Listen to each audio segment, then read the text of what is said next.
तर इथे बघा मी 2 मुळे घेतलेले आहेत आणि त्यांना पाण्यामध्ये स्वच्छ धुण्यासाठी ठेवलेलं आहे. आणि त्याबरोबरच 2 टोमॅटो आणि 3 कांदे. 3 कांदे का तर हे कांदे खूपच छोटे आहेत त्यामुळे मी 3 घेतलेले आहेत. जर मोठे असतील मध्यम आकाराचे असतील तर तुम्ही 2 घेऊ शकता. तर आपण हे 3 कांदे 2 टोमॅटो आणि हा मुळा चिरून घेतलेला आहे. शक्यतो मुळा हा कोवळाच घ्यावा म्हणजे भाजी छान लागते. तर आपण इथे कढई देखील तापत ठेवलेली आहे. तेल आणि मोहरी तडतडली आहे. आता आपण जिरं टाकूया.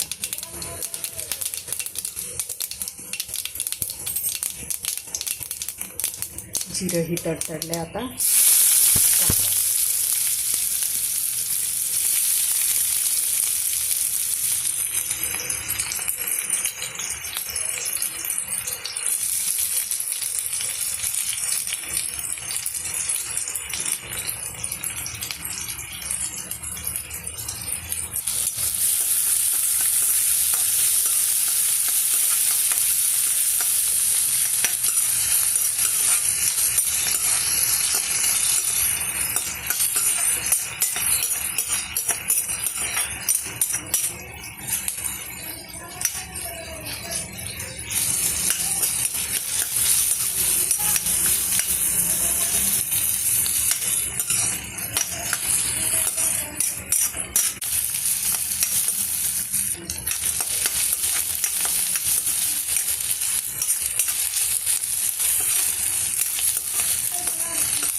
कांदा गुलाबी झालेला आहे. आता टोमॅटो टाकूया.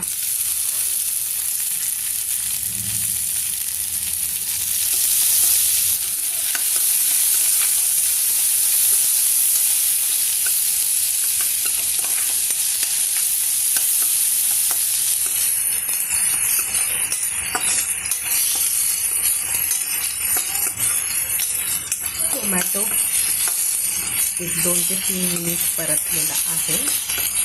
आता आपण चिरलेला सगळा मुळा टाकून घेऊया.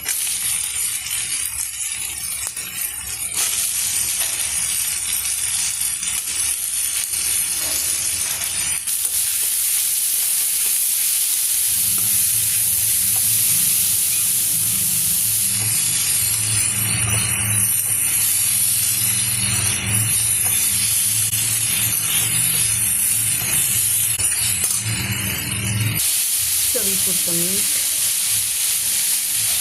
आणि तिखट.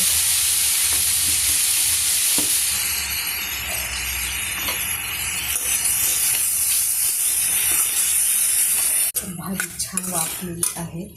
आता आपण त्यात टाकूया 2 चमचे दाण्याचे कूट. तुमच्या गरजेनुसार आणि आवडीनुसार तुम्ही दाण्याचं कूट टाकू शकता. अतिशय छान वाफलेली आहे. मी याच्यामध्ये पाणी अजिबात टाकलेलं नाही आहे.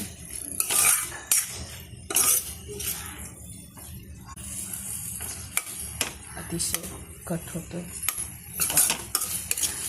मला छान एक वाफ दिलेली आहे. 5 मिनिटे 5 किंवा 7 मिनिटे तुम्ही देखील वाफ देऊ शकता. आणि आता आपण कूट टाकलेलं आहे त्यामुळे आणखी एक वेळ पण वाफ देऊन गॅस बंद करूया.